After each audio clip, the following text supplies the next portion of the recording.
বুবু আইবা তুমি আইবা গো, সেই দিন আইসা বুবু ক্ষমতা পাইবা না। এ যুবক বলবো, ভয় নাই তো? কি বগুড়ার মানুষ ভয় আছে? চলবে। বুবু আইবা তুমি আইবা গো, সেই দিন আইসা বুবু ক্ষমতা পাইবা না। খোঁজ নাই বুবু কাদের কাকার, অবস্থা খারাপ দরবেশ বাবার, হাও না গেলে কোনো সামনেও আসে না।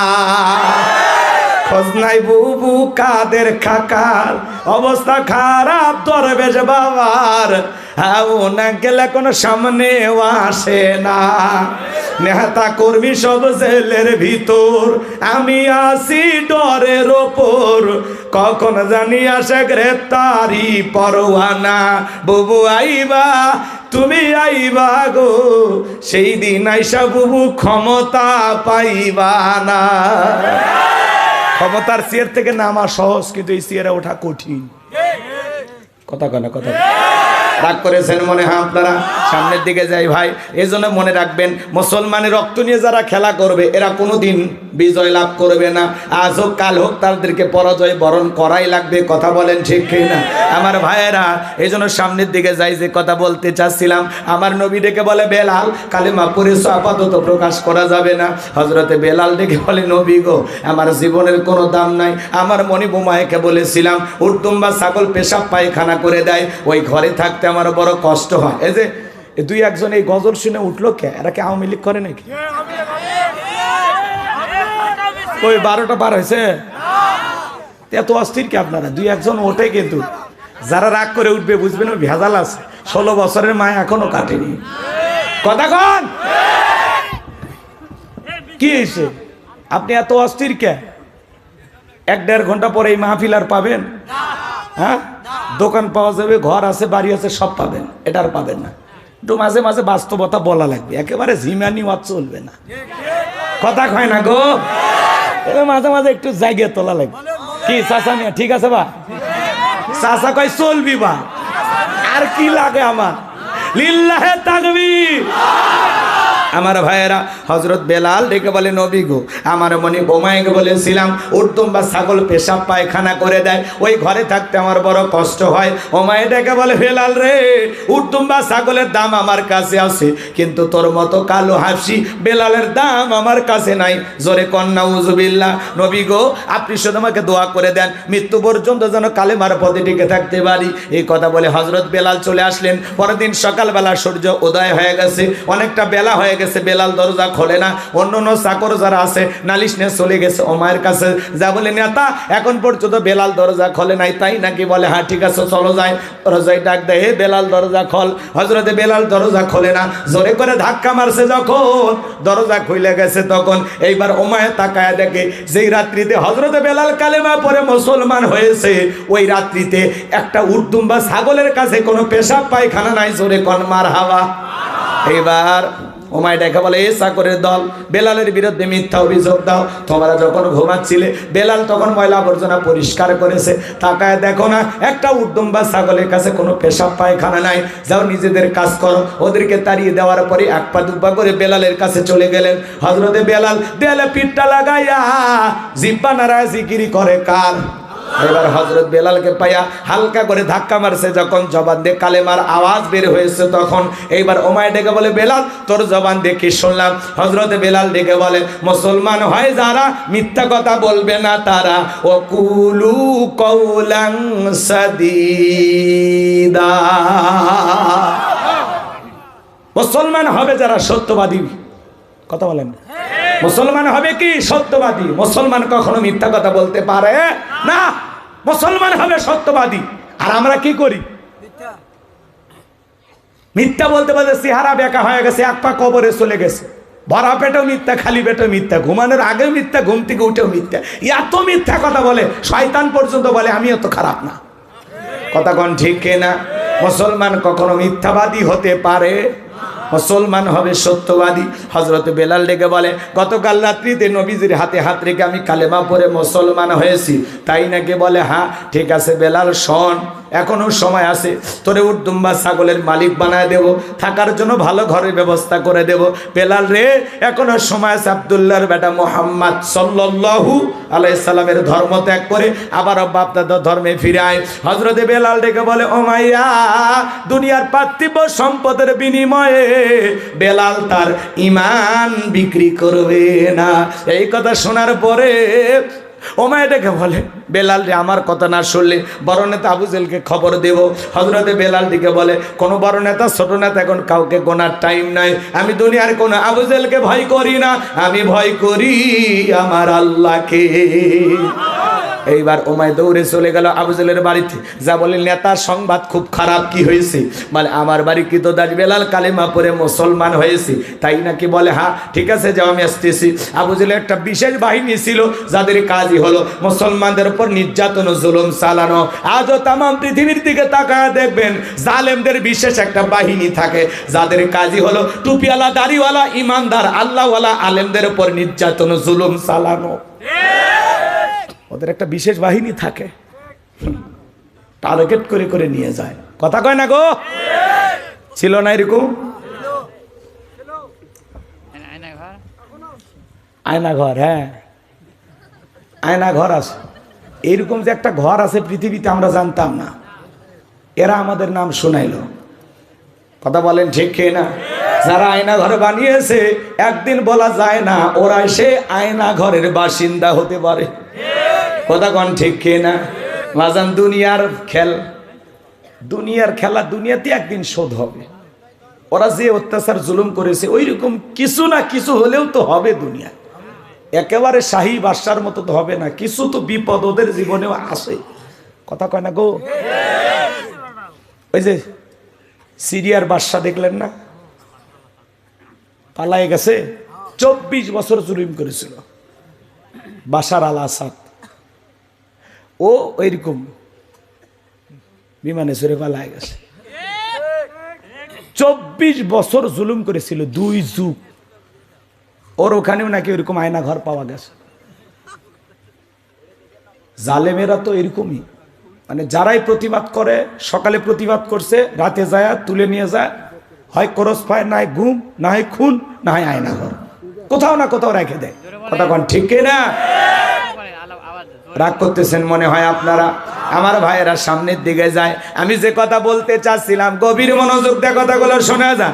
আবু জেল তার বিশেষ বাহিনী নিয়া ওমায়ের বাড়িতে হাজির হয়ে গেল।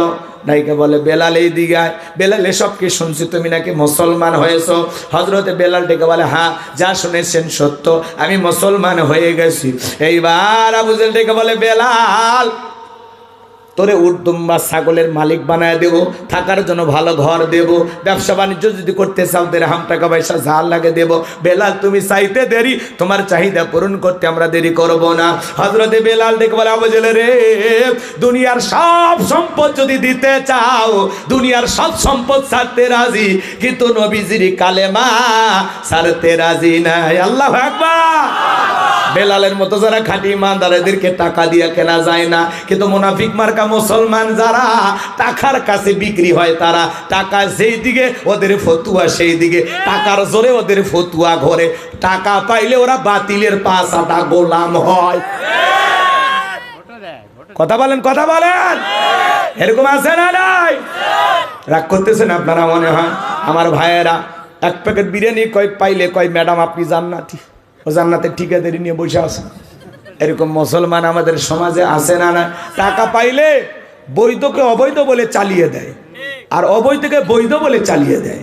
টাকা পাইলে বলে ওই সরকার, ওই রাষ্ট্রপ্রধান যেই দিকে ফতুয়া দিতে বলে, ওই দিকে ঘুরে পেশা বলে, হ্যাঁ ঠিক ঠিক ঠিক। কথা কি বুঝতে পারতেছেন? রাগ করবেন না বাবাজিরা।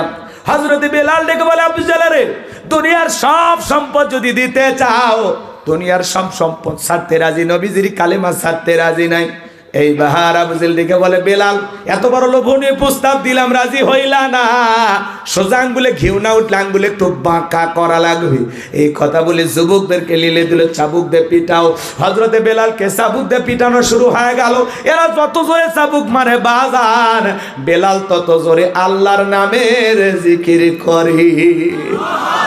চাবুক দিয়ে পিটাইতে পিটাইতে কালো চামড়াগুলো ফেটে রক্ত ঝরা শুরু হয়ে গেল। আবু জেহেল ডেকে বলে, বেলাল চাবুক দিয়ে মারতে মারতে কালো চামড়াগুলো ফেটে রক্ত ঝরে রে বেলাল, তারপরেও কি নবীজির কালেমা ছাড়বি না? হযরতে বেলাল ডেকে বলে, আবু জেহেল রে, মারতে মারতে যদি মেরেও ফেলে দাও, জীবনটা দিতে রাজি, নবীজির কালেমা ছাড়তে রাজি না। এইবার আবু জেহেল বলে, এই যুবকের দল, বেলালের পায়ে রশি দিয়া বাঁধো, উটের পায়ের সাথে বাঁধো, পাটা বাইন্দা উটের পায়ের সাথে লাগাইয়া মরুভূমির উত্তপ্ত গরম বালিতে শেষরায়া শেষরায়া ঘোরা হলো। আরবের বালিগুলো এত গরম, চাল দিলে মুড়ি হয়ে যাবে। ওই উত্তপ্ত গরম বালিতে শেষরায় শেষরানে ঘোরা হলো। বাবলা গাছের কাঁটাগুলো জিব্বার ভিতরে পেরেকের মতো মারা গেলো। বিকেল বেলা নিয়ে এসে বলে, বেলাল চাবুক দিয়ে পিঠাইলাম, পায়ে রশি লাগাইয়া শেষরায় শেষরানে ঘুরলাম রে বেলাল। এ বেলাল, তারপরে কি নবী মুহাম্মাদের কালেমা ছাড়বি না? হযরতে বেলাল ডেকে বলে, আবু জেহেল রে, বেলালের নিঃশ্বাস থাকবে যতদিন, বেলাল ইসলামের পথে টিকে থাকবে ততদিন। এবার আবু জেহেল বলে, যুবকের দল যাও, বড় একটা পাথর নিয়ে এসে বেলালের বুকের উপরে চাপায়া দাও। কয়েকজন যুবক মিলে বিশাল ওজনের একটা পাথর নিয়ে আসা হযরতে বেলালের বুকের উপরে চাপায়া দিল। আবু জেহেল মনে করলো পাথরের চাপার আঘাতে বেলাল মারা যাবে। এই কথা ভেবে কাফেররা চলে গেল। হযরতে বেলালের বুকের উপরে পাথর, চোখের কোনা দিয়া পানি পড়তেছে বাজার। ওই কষ্টের জিহুব্বা, রক্তাক্ত জিহুব্বা, এরপরে ওই জিহুব্বা দিয়া জিকিরি করে কা? আর একটু জোরে বলেন কা? আপনাকে আমাকে জিকির করা যায় না, কেউ মারে না, পেটে না, তারপরে আমরা কপাল পরে আল্লাহর জিকিরি করি না। হাদিস শরীফের ভিতরে আসছে, যার জিহুব্বাটা আল্লাহর জিকিরে তরুতাজা থাকে, আল্লাহর জিকিরে ভিজা থাকে, ওই জিহুব্বাওয়ালা মানুষ কোনোদিন জাহান্নামের আগুনে জ্বলবে না। নবীজির কাছে একবার জিবরাইল আসলেন, ডেকে বলেন, নবী গো, আপনি কি জানেন 2 ফোঁটা চোখের পানির কত দাম? আল্লাহর কোন বান্দা যদি আল্লাহর ভয়ে 2 ফোঁটা চোখের পানি ফেলতে পারে, ওই 2 ফোঁটা চোখের পানি তার জাহান্নামের আগুনকে নেভায়া দিতে পারে। এই জন্য আল্লাহ তাআলাকে স্মরণ করা লাগবে বাজান। ফাযকুরুনি আযকুরুকুম ওয়াশকুরুলি ওয়ালা তাকফুরুন। তোমরা আমারে স্মরণ করো, আমি আল্লাহ তোমাদেরকে স্মরণ করব। কৃতজ্ঞতা প্রকাশ করো, অকৃতজ্ঞ হয়ো না। এই জন্য বাজান, ব্যবসা করতেছেন, ব্যবসা করতে করতে আল্লাহর জিকির করা যায়। জমিতে কাজ করতেছেন, মাঠে কাজ করতে করতে আল্লাহর জিকির করা যায়। রিক্সা ভ্যান চালাতে চালাতে জিকির করা যায়। পথ চলতে চলতে জিকির করা যায়। সুবহানাল্লাহ, আলহামদুলিল্লাহ, আল্লাহু আকবার, লা ইলাহা ইল্লাল্লাহ, লা ইলাহা ইল্লাল্লাহ। তাহলে সব সময় জবানে জিকির চালু রাখতে হবে কার? কথা কয় না গো? অন্তরে মরিচা দূর হয়ে যায়। আল্লাহকে স্মরণ করবে। আল্লাহকে ডাকার মধ্যে একটা আলাদা মজা আছে। কষ্ট হচ্ছে আপনাদের মনে হয়? আমার ভাইয়েরা, দিলটা উজাড় করে কথাগুলো শুনে যান। আমি গুনাহগার, সে কথা বলতে যাই, গভীর মনোযোগ দিয়ে কথাগুলো শ্রবণ করবেন। হযরতে বেলাল চোখের পানি ছেড়ে দিয়ে কাঁদে আর ডেকে বলেন, আল্লাহ, তুমি তো সে আল্লাহ, তুমি ইব্রাহিমের জন্য যদি নমরুদের আগুনকে ফুলের বাগান বানায় দিতে পারো, ও আল্লাহ, তুমি কি পারো না বেলালের বুকের পাথরটাকে তুলার মতো নরম বানায় দিতে? পাথর থাকার কারণে তোমার মতো মালিকের জিকির করতে বড় কষ্ট হয়। ও আল্লাহ, তুমি কি পারো না বেলালের বুকের পাথরটাকে তুলার মতো নরম বানায় দিতে? হযরতে বেলাল দোয়া করতে দেরি, আসমানের মালিক আল্লাহ দোয়া কবুল করতে দেরি করে নাই। বেলালের বুকের পাথরটাকে আমার আল্লাহ তুলার মতো নরম বানিয়ে দিয়েছেন। বলুন আল্লাহু আকবার। এইবার বেলাল নিঃশ্বাসের সাথে পাথর ওঠে আর নামে। আশিক রাসূল বেলাল, নবীর পাগল বেলাল, নবীকে কত ভালোবাসতেন জানেন? বিশ্ব নবী যখন মক্কা নগরীতে পথ চলতো, ইসলামের প্রথম মুয়াজ্জিন হযরতে বেলাল একবার ডানে যায় আর একবার বামে যায়। আমার নবী ডেকে বলে, বেলাল বুঝি না একবার ডানে আর একবার বামে, কারণটা কি? হযরতে বেলাল ডেকে বলে, নবী গো, আপনি কালেমার দাওয়াত দেন, ইসলামের প্রচার প্রসার করেন, কোরআনের দাওয়াত দেন, ওই কাফেররা হলো আপনার শত্রু, আপনাকে টার্গেট করে যদি ডান থেকে তীর নিক্ষেপ করে, ওই তীরটা যেন সর্বপ্রথম আমি বেলালের বুকের ভিতরে ঢোকে, আবার যদি বাম থেকে নিক্ষেপ করে, ওই তীরটা যেন সর্বপ্রথম আমি বেলালের বুকের ভিতরে ঢোকে। আমি বেলাল মারা গেলে ইসলামের ক্ষতি হবে না, আপনি নবী মারা গেলে ইসলাম আর মাথা উঁচু করে সামনের দিকে দাঁড়াবে না। নিজের জীবনের বিনিময়ে আগলায় রাখতেন বিশ্ব নবীকে বেলাল। বলেন আল্লাহু আকবার। যেদিন নবীজি ইন্তেকাল করেছিল, ছোট্ট বাচ্চার মতো বেলাল ফুপিয়ে কান্না করে। বেলালের চোখের পানি যেন কোনো বাদ মানে না। দুই গাল বেয়ে বেয়ে পানি পড়ে যায়। সাহাবায়ে কেরাম ডেকে বলে, বেলাল এইভাবে কান্না করো না। বেলাল বলে, না, নবী আমার চলে গেছে এটা আমি মানতে পারি না, আমি বেলাল আর জীবনে কোনোদিন আজান দেব না। আমি আজান দেওয়ার পরে নবীজি ইমামতির মুসল্লায় দাঁড়াবে না, আমি বেলাল আর কোনোদিন আজান দেব না। ছোট্ট বাচ্চার মতো বেলাল ফুপিয়ে ফুপিয়ে কান্না করে। সাহাবীরা সান্ত্বনা দেয়, বেলাল কারো কথা শোনে না, হাউমাউ করে কাঁদে আর বলে, মদিনাতে থাকলে আমি পাগল হয়ে যাব। মদিনার অলিতে গলিতে রসুলের সাথে আমার হাজারো স্মৃতি। নবীজি সোমবারের দিন ইন্তিকাল করলেন, বুধবারের দিনে তামাম পৃথিবীর উম্মতকে কাঁদিয়ে আজও মদিনার সবুজ গম্বুজের নিচে আপনার আমার নবী শায়িত। আমার ভাইয়েরা, হযরতে বেলাল মনের দুঃখ কষ্ট নিয়ে চলে গেলে 6 মাস অতিবাহিত হয়ে যায়, বেলাল মদিনায় আসে না। নবীজি স্বপ্নে বেলালকে ডেকে বলে, বেলাল কত মানুষ দূর দূরান্ত থেকে আইসা আমি নবীর কবরের পাশে দাঁড়ায় সালাম দেয়, বেলাল আয় আয় একবার মদিনায় আয়, আইসা আমি নবীকে একবার সালাম দিয়া যা। নবীজিকে স্বপ্নে দেখার পরে বেলাল আর দেরি করলেন না, পরের দিন মদিনায় চলে আসলেন। মদিনাতে আসার পরে বেলালকে দেখে সাহাবায়ে কেরাম ডেকে বলে, ও বেলাল দাও না একবার আজান দাও, কতদিন হয়ে গেল তোমার কণ্ঠে আমরা আজান শুনতে পাই না। ছোট ছোট বাচ্চারা পর্যন্ত বলে, মা বেলাল আসছে, একটু বেলালকে দেখে আসি। চতুর্দিক দিয়ে হাজার হাজার মানুষ ভিড় জমাইছে বেলালকে একটা নজর দেখার জন্য। নবীর নাতি হাসান আর হোসাইন দুইটা ভাই যখন বেলালের দুইটা হাত ধরেছে, হযরতে হোসাইন যখন হাতটা ধরে ডেকে বলে, ও নানু ভাই, নানাও চলে গেছে, তুমিও ছেড়ে আমাদেরকে চলে গেছো, ও নানু ভাই দাও না একবার আজান দাও, কতদিন হয়ে গেল তোমার কণ্ঠে আমরা আজান শুনতে পাই না। হযরতে বেলাল সকলের অনুরোধ ফেরাইয়া দিয়েছে, কিন্তু নবীর নাতি হোসাইন যখন হাতটা ধরে নানু ভাই বলে ডাক দেয় আর ডেকে বলো, ও নানু ভাই দাও না একবার আজান দাও, তোমার কণ্ঠে একটু আজান শুনতে চায়। হযরতে বেলাল তাকায়া দেখে মনে হয় হোসাইনের চেহারার ওপরে বিশ্ব নবীর চেহারা মোবারক ভেসে উঠেছে। মনে হয় মদিনার নবী ডাইকা বলে, বেলাল দে না একবার আজান দে, আমি নবীও তোর আজানটা শুনতে চাই। 6 মাস পরে হোসাইনের অনুরোধে বেলাল আবার আয়েশা মদিনায় আজান দিলেন। বলুন আল্লাহু আকবার। আরো ঘটনা আছে, সামনের দিকে আমি যাব না বাজান। আমি যে কথা বলতে চাচ্ছিলাম, বেলালের নিঃশ্বাসের সাথে পাথর ওঠে আর নামে। সুবহানাল্লাহ বলেন। বেলাল নির্যাতন জুলুমের কথা বিশ্বনবীর কান পর্যন্ত যখন পৌঁছে গেল, আমার নবী ডেকে বলা, ওকর বেলালের কষ্টের কথা আমার আর সহ্য হয় না, যাও যাও তুমি আমার বেলালের জন্য একটা কিছু করো। হযরত আবু বকর সিদ্দিক রাদিয়াল্লাহু তাআলা আনহু কয়েক গুণ দাম বেশি দিয়া গোলামীর জীবন থেকে হযরত বেলালকে আজাদ করলেন, মুক্ত করলেন। বলুন আল্লাহু আকবার। ইসলামের 1 নম্বর খলিফা আবু বকর কেমন দামি মানুষ। 13টা দোকান ছিল সেই সময়, 13টা দোকান ইসলামের জন্য সব বিক্রি করে দিয়েছে, সব।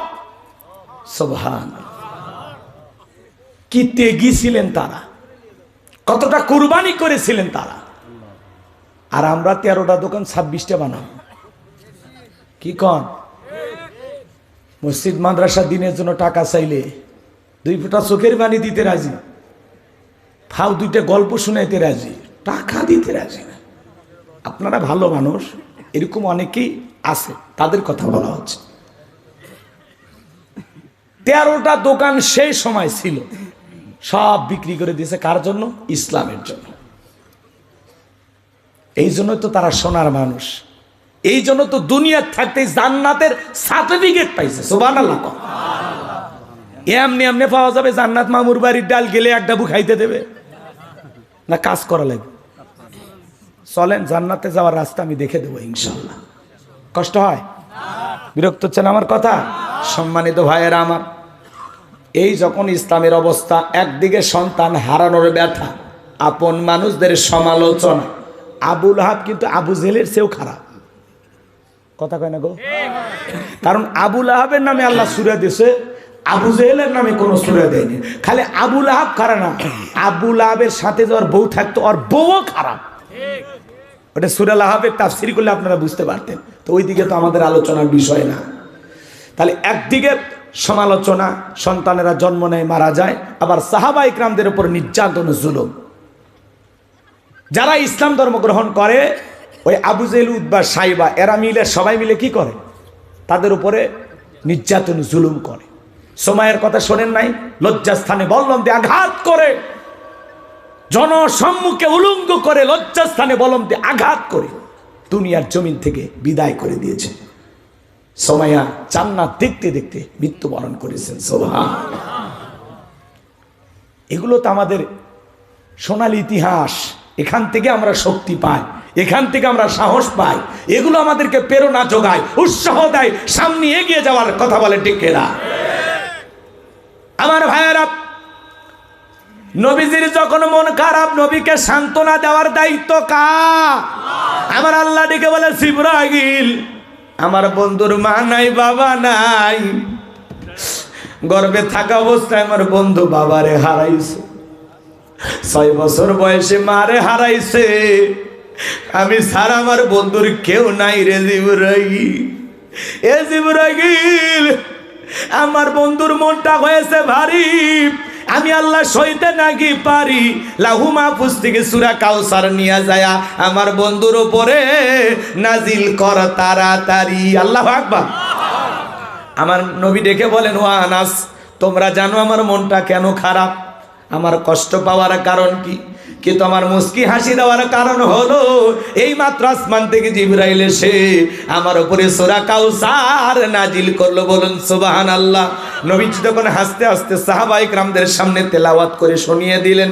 জবান ছেড়ে সবাই আমার সাথে পড়ুন, ইন্না আ'তাইনাকাল কাউসার ফাসাল্লি লিরাব্বিকা ওয়ানহার ইন্না শানিয়াকা হুয়াল আবতার। আল্লাহু আকবার। কোরআন শুনতে খারাপ লাগে? হ্যাঁ? ছোটবেলায় বাবার হাত ধরে মসজিদে গেছিলেন, ইমাম সাহেবের কণ্ঠে সূরা ফাতিহা শুনেছিলেন। আজকে আপনার 50-60 বছর বয়স হয়ে গেছে। 5 ওয়াক্ত সালাত যারা আদায় করে, কমপক্ষে 40 বার সূরা ফাতিহা দৈনিক পাঠ করতে হয়। কোনো মানুষ কি বিরক্ত হয়ে বলেছে সূরা ফাতিহা পড়তে ভালো লাগে না?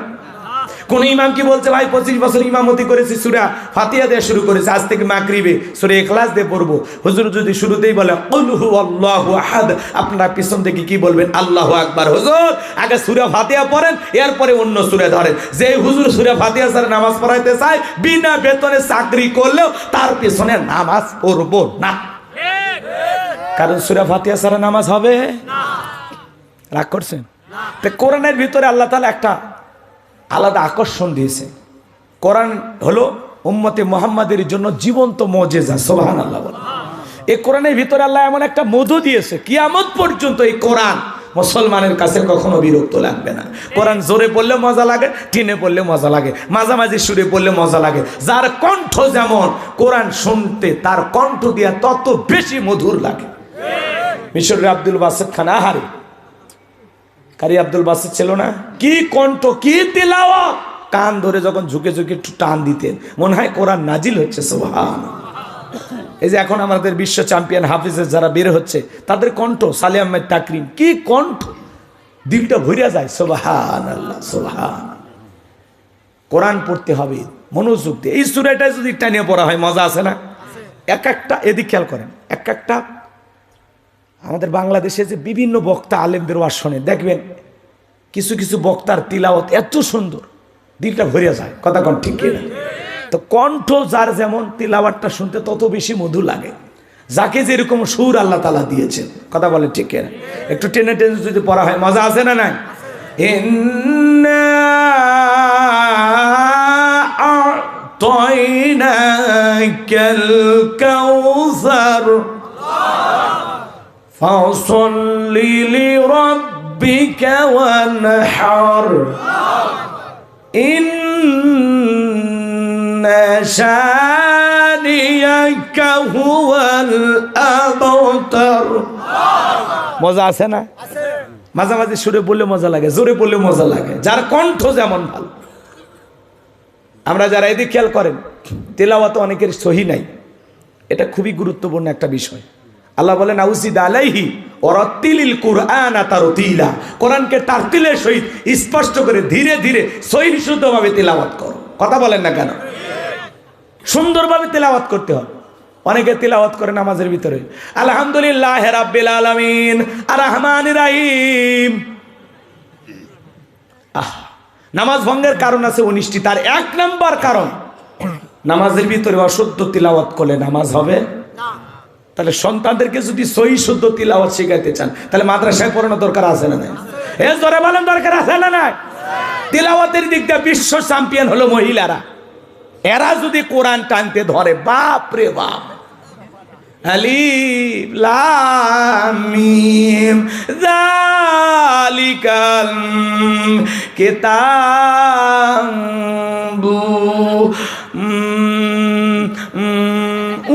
আছে, এটাতে কয় আলিফ টান কিচ্ছু বুঝি না। এই জন্য মেয়ে বাচ্চাদেরকে ছোটবেলায় নুরানি মাদ্রাসায় পড়াবেন। দেখবেন 2-3 বছর পড়লে বাচ্চাটার তেলাওয়াত সহি হবে, সুন্দর তেলাওয়াত শিখবে। সন্তানদেরকে এই জন্য মাদ্রাসায় পড়ানো ছাড়া বিকল্প কোনো রাস্তা খোলা। 3-4 বছর অন্তত মিনিমাম 3-4 বছর মাদ্রাসায় পড়ান, এরপরে ডাক্তার ইঞ্জিনিয়ার যা খুশি বানান, সমস্যা নেই। ছোটবেলায় যদি কোরআনের হাফেজটা বানাইতে পারেন, আলহামদুলিল্লাহ, ডাক্তার কিন্তু হাফেজ, সে আদর্শ ডাক্তার হবে। কথা কন, হাফেজ ইঞ্জিনিয়ার, আদর্শ ইঞ্জিনিয়ার হবে। হাফেজ নেতা, আদর্শ নেতা হবে। গুমসুর ডালসুর হবে না। কথা কন, বিকাশের টাকা চোর হবে না। নেতা আছে না? সামনের দিকে যাই, বলবো নি, কষ্ট হয়, কষ্ট হয়। আমি কি বলবো না, দোয়া করবো? তাহলে তিলাওয়াত সহি শুদ্ধ শিখবেন তো ইনশাআল্লাহ। দুনিয়ার সব বুঝি, ব্যবসা বুঝি, বাণিজ্য বুঝি, ক্ষেত খামার বুঝি, সব বুঝি গো। বউটারে কেমনে চালান লাগে, সন্তানটারে কিভাবে টেকনিক করে চলা লাগে, কিভাবে সিটারি বাটপারি 2 নম্বরই ফাঁকিবাজি ধার দেনা কেমনে কিভাবে কি করা লাগে, দুনিয়ার সব বুঝি, খালি বুঝি না আল কোরআন। ওটা কি আসলে বুঝি না, না ওটা শয়তানি? আপনি দুনিয়ার এত কিছু বোঝেন, মুরব্বী মানুষ কিচ্ছু বোঝে না, তাও টাচ মোবাইল চালায়, চশমা লেগে, চশমা লাগে, পেপার পড়ে। কথা কয় না গো? আল্লাহর কোরআন পড়তে পারে না। আর এমনও মানুষ আছে 80-90 বছর বয়স হয়ে গেছে, চশমা ছাড়া আল্লাহর কোরআন পড়তেছে। সুবহান, এরকমও শোনার মানুষ আছে পৃথিবীতে। কথা কন ঠিক কিনা? তাহলে কোরআন সহি শুদ্ধভাবে পড়বেন তো ইনশাআল্লাহ। আর এদিক সেদিক যাব না। হ্যাঁ যুবক, কাল কিয়ামত পর্যন্ত কোরআনের আকর্ষণ কমবে না। আর একটা গান 2 দিন 4 দিন শুনলে মানুষকে ওই ক্যাসেট বন্ধ করতো, বন্ধ কর। কই বন্ধু 3 দিন ধরে বাড়িতে যা দেখা পেলাম না। মানুষকে 3 দিন যা দেখা হয় না, ওর বাড়িতে গেলে গাড়ি ভাড়া দিতে দিতে জীবন শেষ। ওই গান মার্কেট থেকে আউট। কথা কন ঠিক কিনা? একটা গান 2 বার 3 বার 4 বার 5 বার 50 বার মানুষ শুনে কয় বিরক্ত হয়ে যায়, কয় বন্ধ কর। কিন্তু কোরআনের ভিতরে আল্লাহ এমন আকর্ষণ দিয়েছে, আজ পর্যন্ত কোনো মানুষ বিরক্ত প্রকাশ করেনি। সুবহানাল্লাহ। এই মধু, এই আকর্ষণ দিয়েছেন তিনি কে? আরেকটু জোরে কোন কে? তাহলে কোরআনের সাথে সম্পর্ক রাখবো তো ইনশাল্লাহ। তাহলে যুবক, গান বাজনা ছেড়ে দাও, কোরআনের দিকে আসো, মনে থাকবে তো ইনশাল্লাহ। তোদের পায়ে হাত দিয়ে অনুরোধ করি, পরিবর্তন হয়ে যাও। তোমাদের জন্য সামনে কিছু কথা বলবো সামনে। এই তো চলো এবার আয়াতের তাফসিরে চলে যায়। কষ্ট হয়, কষ্ট হয়। 1 নম্বর আয়াত আল্লাহ রাব্বুল আলামিন বলেন ইন্না আ'তাইনাকাল কাউসার। আল্লাহু আকবার। আবার আল্লাহ রাব্বুল আলামিন বলেন অবশ্যই আমি আল্লাহ পাক আপনাকে হাউজে কাউসার দান করেছি।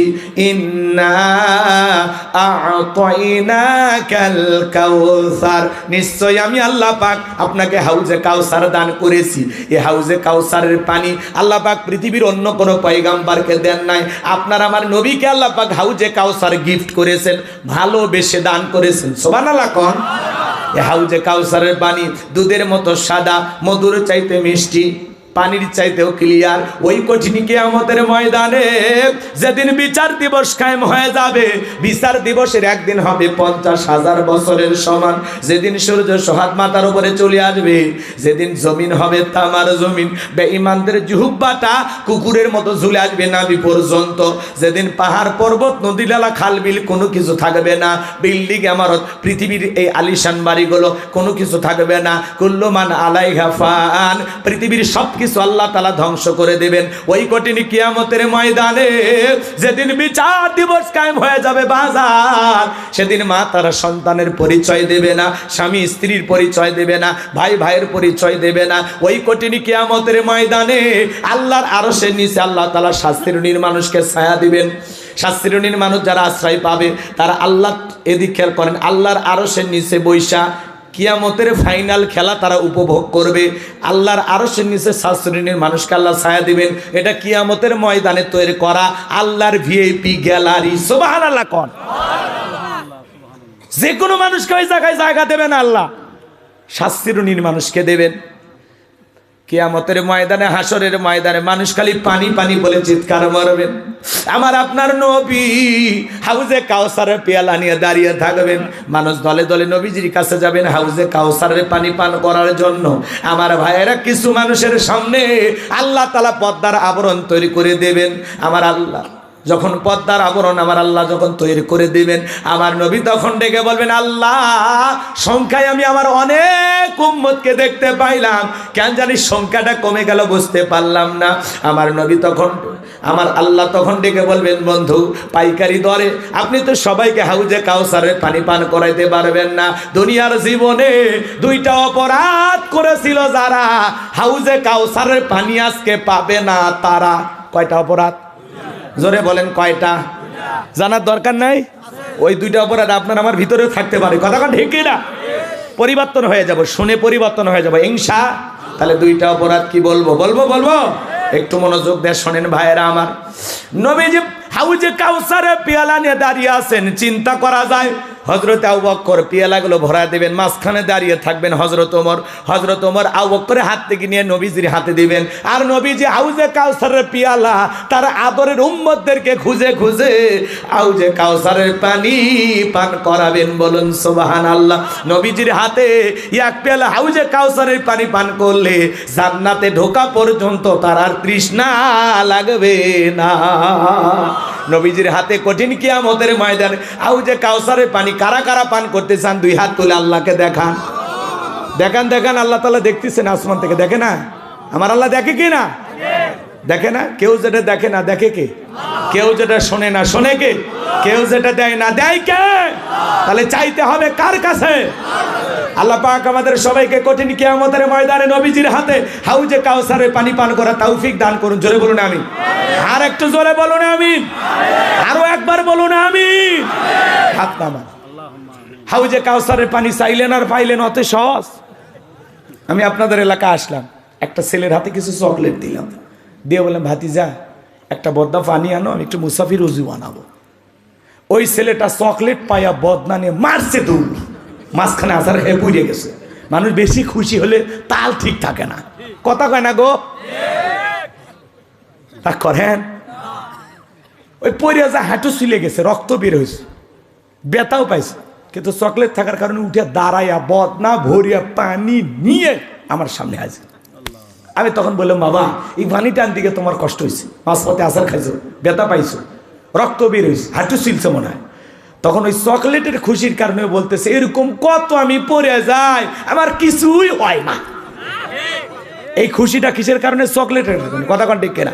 কঠিন কিয়ামতের ময়দানে নবীজির হাতে এক পেয়ালা হাউজে কাউসারের পানি যদি আপনার আমার তকদিরে, ভাগ্যে, কিসমতে, নসিবে আল্লাহ রাখেন, আর যদি জুটে যায়, পান করার যদি ভাগ্য হয়, আর আল্লাহর আরশের নিচে 7 শ্রেণীর মধ্যে যে কোনো এক শ্রেণীতে, যে কোনো এক ক্যাটাগরিতে আল্লাহ যদি অংশগ্রহণ করার সুযোগ করে দেয়, তাহলে আল্লাহর আরশের নিচে ছায়া আর নবীজির হাতে হাউজে কাউসারের পানি, কিয়ামতের কঠিন দিন আপনার কাছে কঠিন মনে হবে না, আল্লাহ সহজ করে দেবেন।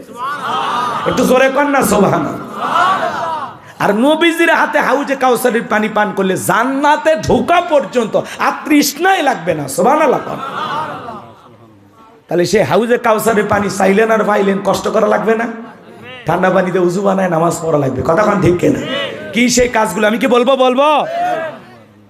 হঠাৎ করে কেউ একটু নামাজ ধরছে, পুরাতন মুসল্লি যারা নিয়মিত নামাজ পড়ে, এই নতুন মুসল্লি দিকে ওরা টিটকেরি মারে, ঠাট্টা বিদ্রুপ করে। সূর্যাস্ত কোন দিকে উঠছে বারে? উত্তর পাড়ার বাদশা নুরু, এরা দেখি মসজিদে। কথা কোন?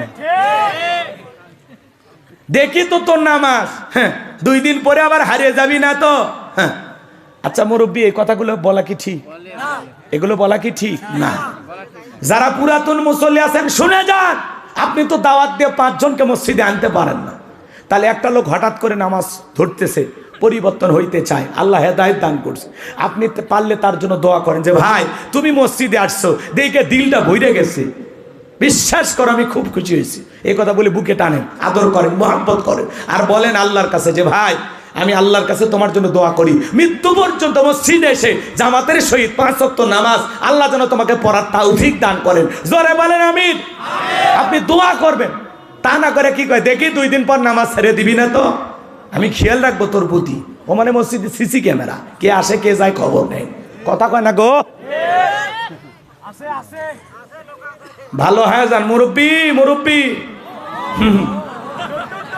যুবকেরা খুশ, নতুন বোধ যায় না। এগুলো তো তোমরা মুখস্থ রাখছো। আচ্ছা ঠিক আছে, নতুন কিছু শুনবো আমিও, একটু অপেক্ষা করো। কষ্ট হয় আপনাদের? কষ্ট হয়? তাহলে এদিক খেয়াল করেন, নতুন মুসল্লি নামাজে গেছে, এগুলো নিয়ে আমরা সমালোচনা করব, পারলে দোয়া করব। তার সে নামাজ পড়ছে, নামাজ থেকে বের হয়ে আসলে কল্যাণপুর বাজারে বসে চা খাও। কথা কয় না গো? ঠিক আছে, কাউকে নিয়ে সমালোচনা করবেন। যুবক বয়সে একটু দাঁড়িয়ে রাখছে, ওইটা নিয়েও সমালোচনা। হ্যাঁ, চ্যাংরা বয়সে বুড়ের ভাব ধরলি। কথা কয় না গো? এরকম আছে না ভাই? যুবক বয়সে একটু দাঁড়িয়ে রেখে বউ নিয়ে ঘুরতে গেছে, কয় ভাবি আসসালামু আলাইকুম, সাথে চাচার খবর কি? বউ বাড়িতে এসে রাগ করে, তোমার সাথে বাইরে যাওয়া যায় না, আমারে ডাকে ভাবি আর তোমার ডাকে চাচা। যে বউ নবীর সুন্নত দাড়িকে মোহাব্বত করে না, ওই বউ আপনাকে 100% ভালোবাসা দিতে পারে না। কথা বলে ঠিক না? আমরা এই দাড়ি কেন রাখছি? মদিনাওয়ালাকে মোহাব্বত করে রাখছি। টুপি খোলা যায়, জুব্বা খোলা যায়, দাড়ি এমন একটা সুন্নত 24টা ঘন্টায় মুখে লাগে থাকে। দাড়ি হলো পুরুষের সৌন্দর্য। আমরা তো এই দাড়ির ভিতরে মদিনাওয়ালার প্রেম খুঁজি। কথা কয় না? খবরদার দাড়ি নিয়ে কোনো ঠাট্টা বিদ্রুপ করবেন না, মনে থাকবে তো ইনশাল্লাহ। আমি একবার আমার বউ নিয়ে মার্কেটে গেছি, দোকানদার বলতেছে হুজুর আপনার মেয়ে কি নেবে নিতে বলে। আমি মেয়ে না রে, ওটা আমার ঘরের প্রধানমন্ত্রী, বেশি কথা বলিস না, বাড়িতে ভূমিকম্প হয়ে যাবে। কথা কন ঠিক? মানে দাড়ি দেখে মনে করছে হুজুরের 8-10টা মেয়ে হয়েছে, বিয়ে বাচ্চা দিয়ে দিয়েছে, এরকম একটা অবস্থা। রাগ করতেছেন আপনারা? এটাই আমার বড় ছেলে। রাগ করতেছেন, মন খারাপ করতেছেন আপনারা, কষ্ট নিয়েছেন ভাই। তাহলে এবার চলেন, হাউজে কাউসারের পানি পান করতে হলে কাজ করতে হবে 2টি। আল্লাহ তাদের হাত দিয়েছে 2টা আঙ্গুল তুলে বলেন তো, কাজ করতে হবে কয়টি?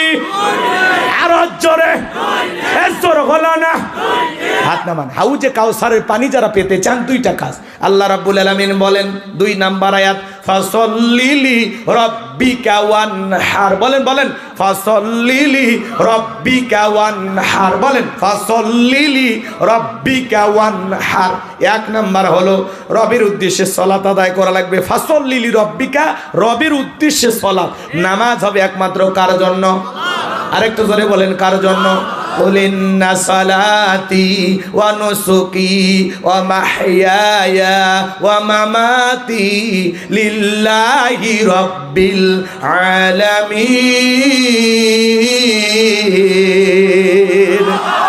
সূরা আনআম আয়াত নাম্বার 162।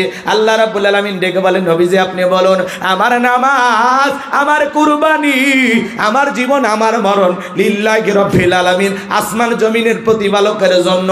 তাহলে মুমিন জীবনের সব ইবাদত হবে আল্লাহ তাআলাকে রাজি খুশি করার জন্য। কথা বলেন ঠিক না? আমার জীবন, আমার মরণ, আমার বন্দেগী, আমার জীবন, আমার মরণ, আমার বন্দেগী কবুল করো ইয়া ইলাহি, আমার জিন্দেগি, আমার জীবন, আমার মরণ, আমার বন্দেগী। মারহাবা বলেন। তাহলে ফসল্লি লিরব্বিকা, রবের উদ্দেশ্যে সালাত, নামাজ হবে একমাত্র আল্লাহ তাআলাকে রাজি খুশি করার জন্য। কদ আফলাহাল মুমিনুন আল্লাযীনা হুম ফি সালাতিহিম খাশিউন। অবশ্যই মুমিনেরা সফল যারা নিজেদের সালাত বিনয়ের সহিত, নম্রতার সহিত, আল্লাহর ভয় নিয়ে আদায় করে। আপনি আমি যখন সালাত আদায় করব, অন্তরে ভয় থাকতে হবে কার? আর একটু জোরে বলেন না কার? নামাজ যদি নামাজের মতো হয়, আল্লাহ বলেন ফালিয়াবুদু রাব্বা হাযাল বাইত আল্লাযী আত'আমাহুম মিন জু' ওয়া আমানাহুম মিন খাউফ। আল্লাহু আকবার। আর আস্তে কোন? আচ্ছা, আল্লাহু আকবার করতে কি কষ্ট হচ্ছে? দোয়া করলে ভালো হয় নাকি? ওয়াজ কিন্তু অনেক বাকি আছে। শেষের আয়াতে মহিলাদের ওয়াজ আছে। বলবো তাহলে একটু কথা বলেন।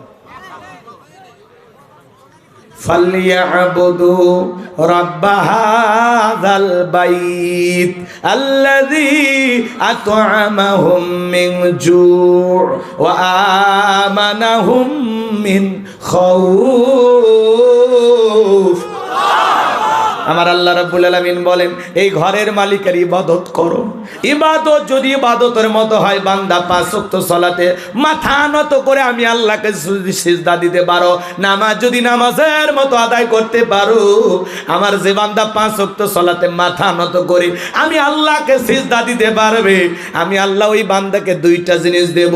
1 নাম্বার হলো ওই বান্দার রিজিকের ব্যবস্থা আমি আল্লাহ করব। নামাজ যদি নামাজের মতো হয়, রিজেক দেবেন কে? আপনাদের এলাকায় একটা প্রাণী বের হয় রাত 1টা 2টার দিকে, চিল্লায় কু কইয়া। আর নাম কি? শিয়াল পণ্ডিত। শিয়ালের নামে কালু বাজারে মুরগির হোটেল আছে, ব্যাংকের অ্যাকাউন্টে টাকা আছে, ওরে খাওয়াই কে গো? জোরে কর না। সকালবেলা একটা পাখি খালি পেটে নিচ থেকে বের হয়ে যায়, সন্ধ্যাবেলায় ওই পাখির পেটটা ভরে বাসায় ফেরত আসার ব্যবস্থা করে কে? আল্লাহ যদি পাখিকে খাওয়ায়, শিয়ালকে খাওয়ায়, পৃথিবীর এত মাকলুককে খাওয়ায়, আমাদেরকে কি আল্লাহ না খাওয়ায় রাখবে? হ্যাঁ, না খাওয়ায় রাখবে? আল্লাহ কি বলেন? কুনতুম খায়রা উম্মাতিন উখরিজাত লিন-নাস, তোমাদেরকে উত্তম জাতি বানাইছি। ওয়ালাকাদ কাররামনা বানি আদম, মর্যাদার দিক দিয়া আপনাকে আমাকে সেরা করেছেন কে? আল্লাহ। সৃষ্টির সেরা আমরা আশরাফুল মাখলুকাত, আল্লাহ কি আমাদেরকে না খাওয়ায় রাখবে? না, রিজিক দেওয়ার একমাত্র মালিক আমার আল্লাহ রাব্বুল আলামিন বলেন, ওয়া মা মিন দাব্বাতিন ফিল আরদি ইল্লা আলাল্লাহি রিজকুহা।